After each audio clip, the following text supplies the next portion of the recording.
I work the night shift as a nurse at Greenfield Hospital. One night, my supervisor, Nurse Linda, told me to take care of a patient in room 201. When I walked in, I saw an old man named Mr. James lying in bed, staring at the ceiling. He didn't talk, didn't move much, and just blinked slowly. His file wasn't in the system yet, but I thought it was just a small mistake. All night, I kept checking on him. He never changed positions and barely reacted. I even tried talking to him, but he never answered. When my shift ended, I told the morning nurse, Sarah, about him. She looked at me with wide eyes. "There's no patient in room 201, she said. I thought she was joking, so I went back to check. The bed was empty. The sheets were neat and untouched. There were no records of Mr. James ever being there. Security checked the cameras. They saw me going in and out, but the bed was always empty. I still don't know who I saw that night, but I know one thing. I wasn't alone in that room. Guys, comment your names so I can use them in my upcoming stories."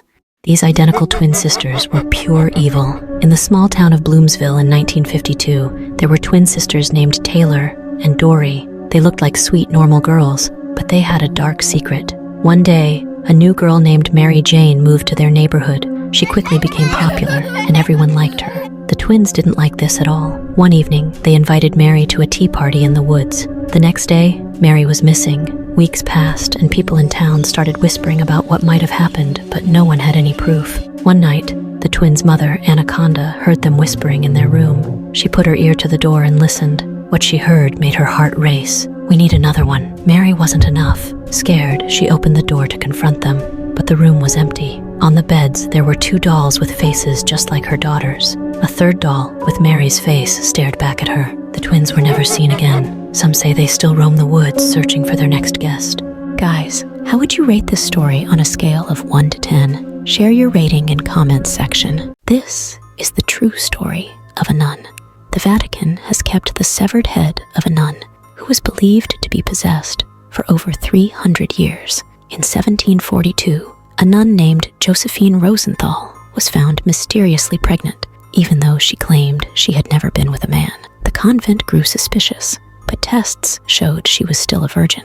Her pregnancy was considered a miracle. Tragically, Josephine died while giving birth to her daughter, Maria Rosenthal. Maria was born as a hermaphrodite, which led to rumors that she had a demonic origin. The other nuns and priests treated Maria cruelly, believing she was cursed. The church later decided to sacrifice Maria when she turned 33, the same age as Jesus, hoping to frame it as a divine event. When Maria discovered their plan, she took her own life. After her death, the priests ordered her head to be cut off and preserved in a box with a cross. But even after her death, Maria's spirit didn't rest. She began haunting the convent, appearing in visions to those who had condemned her. I am the reason people fear the streets of Serbia at night. People call me the Serbian dancing lady, but they don't know who I really am. I don't dance for fun. My movements are strange, slow and creepy, like I'm being controlled by something you can't see. I only come out at night when the streets are quiet and the world is asleep. That's when I dance. I wait and I watch. Some people think I'm harmless, just a crazy woman dancing in the dark. But if they come too close, they'll find out the truth, and they won't like it. They say I carry a knife. That part is true. If you disturb me, I'll chase you. And if I catch you, let's just say no one ever hears from you again. The ones who see me. So, if you're walking alone and see a woman dancing under a streetlight, don't stop. Don't look. Run. Because if I see you, I won't let you go. Guys, this story is from Serbia. Comment your country and I will showcase a scary story from your country. When this woman escaped from prison, everything turned chaotic. In 1995, a woman named Beyonce Hogg, once a beauty queen, was sent to a high-security prison in Arkansas for committing a serious crime. She was sentenced to life in prison.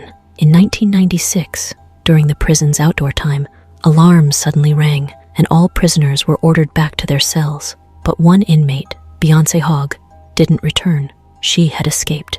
The authorities called her dangerous and started a huge search across the state. For 3 weeks, they searched everywhere, but it seemed like she had disappeared completely. Later that year, a newly married couple moved into a house in northern Iowa. The house needed fixing, but but they were excited to start their life together. Soon they noticed a horrible smell in the house that wouldn't go away. They searched for the cause of the smell and eventually decided to check the chimney. What they found was shocking. They called the police immediately, and that's how the mystery of Beyonce Hogg's escape was finally solved. This story is based on real events. On June 10th, 1912 in Villisca, a family of 6 and 2 young guests were found brutally murdered in their home. Josiah and Sarah Moore lived there with their 4 children. That night, 2 neighbor girls stayed over after church. In the midnight, a killer entered the house.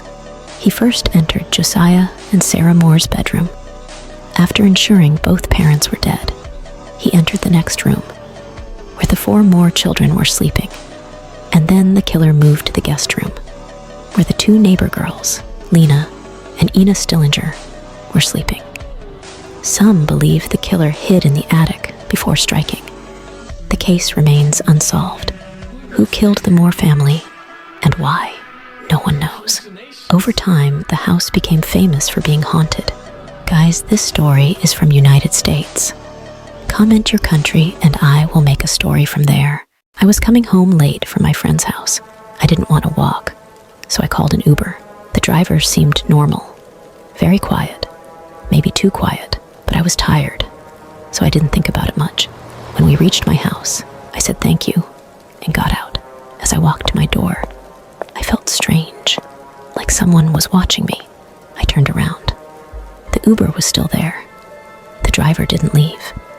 He just sat in the car, staring at me. I quickly went inside and locked the door. I looked through the people. He was still there. Minutes passed. 10 minutes. Then 20. He didn't move. My chest felt tight.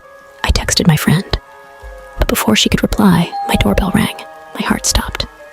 I didn't answer. Then my phone buzzed. It was a message from an unknown number. Why won't you open the door? I felt sick. I turned off all the lights and hid. Then I heard it. Footsteps inside my house.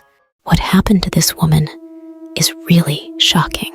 Long ago, in the village of Lithuanian, a woman named Eleanor lived. She was accused of witchcraft. The villagers believed she spoke to animals and controlled the night.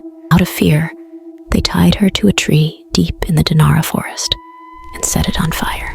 As the flames burned her, she cursed the village, promising to return as something terrifying. That night, a violent storm shook the land, and Eleanor's body vanished. The next morning, strange hoofprints led from the burnt tree into the deep woods. Soon, villagers began disappearing.